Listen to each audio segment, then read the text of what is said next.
facciamo che poi fare suar. En les setmanes prèvies a la competició, les germanes Mònica i Sandra Zon en classe Yingling i Natàlia Biedufresne i Laia Tutzó en 470 han presenciat tota mena de contratemps.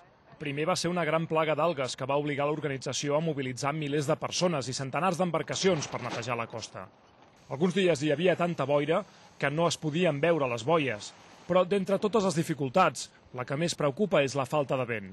A Qingdao molts navegants es posen les mans al cap, perquè aquí no hi bufa gaire el vent, així que molt hauran de canviar les coses per aportar una mica de vistositat a un esport que sense vent no és gaire espectacular.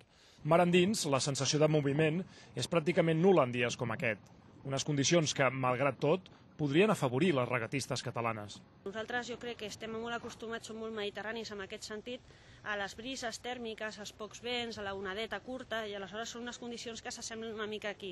Tret de la corrent, que és un factor que se'ns escapa una mica, tot el més em trobo bastant còmode competint. No? Són unes condicions tan especials i que la sort jugarà un paper important i el factor sorpresa que qualsevol pot estar davant. O sigui que serà llarg, difícil i amb molta paciència de fer-ho.